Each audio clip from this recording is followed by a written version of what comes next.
Madeleine, aujourd'hui je vais vous expliquer comment réaliser la côte anglaise. Il a une petite particularité parce qu'il utilise des mailles en endroit double, mais il est très facile à faire comme un point de côte 1-1. Donc même les débutants normalement peuvent se lancer. Alors pour réaliser ce point, vous devez monter un nombre de mailles impair. Ici j'en ai monté 11 et je n'ai pas monté de mailles lisières, mais si vous faites vos mailles lisières, évidemment comptez une maille supplémentaire sur votre ouvrage de chaque côté de votre rang, donc 2 mailles en plus. Vous restez donc sur un nombre impair de mailles malgré tout. Alors le premier rang, très facile, c'est le rang de montage. Vous allez le tricoter entièrement à l'endroit. Alors c'est le rang de montage, donc vous allez devoir le faire qu'une seule fois ce rang. Vous allez le tricoter entièrement à l'endroit. C'est le rang le plus facile, je vais dire, mais vous allez voir que les rangs suivants ne sont pas compliqués à faire non plus. Alors, une fois le rang terminé, on tourne l'ouvrage et on commence par le premier rang que l'on va répéter, et donc le deuxième rang de l'ouvrage. On va commencer, on va faire une maille en endroit, une maille en endroit double. Donc la maille en endroit double, vous allez venir ici dans la maille précédente. Vous allez piquer dans cette maille précédente pour pouvoir aller la tricoter. Et puis vous allez faire glisser l'ancienne maille donc qui n'a pas été piquée sur l'aiguille. La maille suivante, on la tricote à l'endroit. Et puis celle d'après, de nouveau double. Donc on vient bien piquer ici à l'intérieur dans la maille précédente. Alors ici, le premier rang, ça peut être un peu plus compliqué parce que les mailles ne sont pas encore hyper bien formées.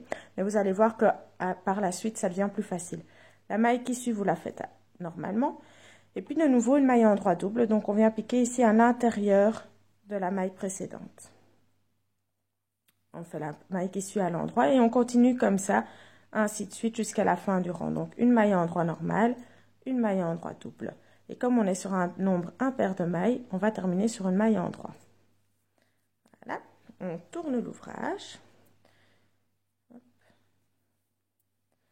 On tourne l'ouvrage et là, on va commencer directement avec une maille en endroit double. Donc, on vient piquer directement ici à l'intérieur de la maille précédente et on la tricote à l'endroit. Alors, la première maille de l'aiguille, ça peut être un peu plus compliqué à faire. Et puis, on tricote la suivante à l'endroit normalement. Puis, une maille en endroit double. Donc, on vient piquer dans la maille précédente. Donc, on ne vient pas ici, on vient vraiment juste en dessous. Je vais rezoomer parce que j'ai l'impression que vous ne voyez pas correctement. Donc, on ne pique pas ici, on pique ici en dessous. Une maille en endroit, une maille en endroit double, on pique en dessous donc. Une maille en endroit, une maille en endroit double, on vient piquer donc en dessous. Une maille en endroit, une maille en endroit double, une maille en endroit. Et on termine avec une maille en endroit double. Alors, la dernière, c'est plus compliqué parce qu'il faut trouver la maille. Il faut arriver encore à passer à travers aussi. Voilà.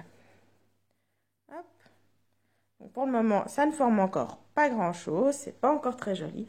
Mais après quelques rangs, ce sera plus joli. Vous allez devoir répéter ces 2 rangs autant de fois que nécessaire. Donc, le premier rang, on tricote la première maille à l'endroit. La maille qui suit, on la tricote double. Une maille à l'endroit, une maille double. Une maille à l'endroit, une maille double. Ainsi de suite jusqu'à ce qu'on soit arrivé à la fin du rang. Donc, une endroit, une double. Une endroit, une double.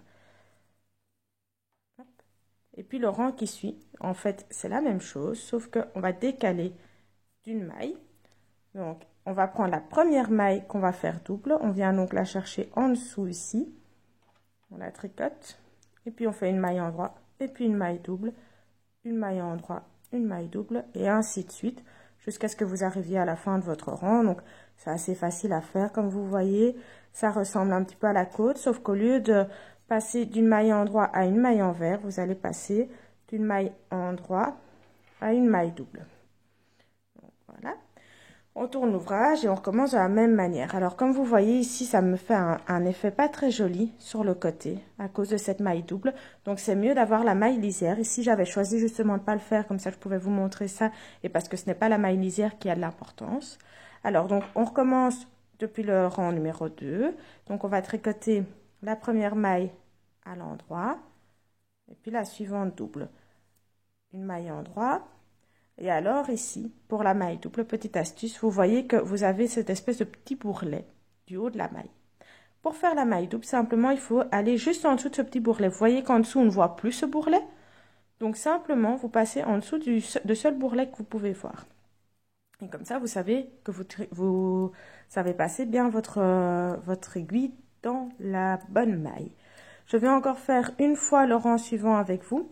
Et puis, je vais vous donner une ou deux petites astuces pour pouvoir vous retrouver dans le point. On tourne l'ouvrage. Et là, on commence par une maille double et puis une maille endroit. Une maille double, une maille endroit, une maille double, une maille endroit et ainsi de suite jusqu'à la fin du rang. Donc, je pense que maintenant, vous avez compris le principe. Hein, c'est pas très compliqué à faire et ça se fait quand même encore assez rapidement. Alors, les petites astuces pour vous retrouver. Quand vous regardez l'ouvrage, vous voyez que vous avez des mailles allongées comme ceci. Ce sont vos mailles doubles. Et puis, vous avez des mailles qui sont cachées à l'intérieur et qui ne sont pas allongées. Je vais prendre l'autre côté. Comme ça, vous le voyez peut-être un petit peu mieux. Donc là, on voit vraiment bien qu'on a les mailles allongées ici. Et alors qu'à l'intérieur, ici, on a quelque chose qui ressemble un peu plus à du jersey en vert. C'est normal, c'est du jersey en vert.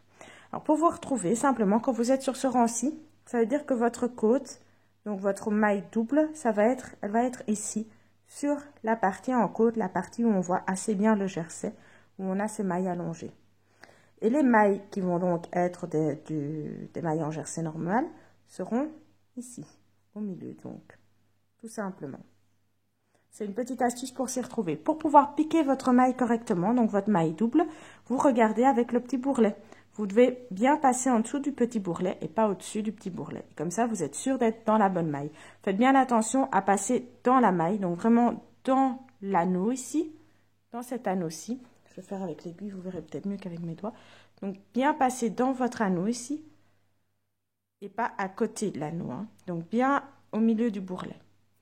Voilà, j'espère que je vous reverrai pour mon prochain tuto. Ciao, ciao!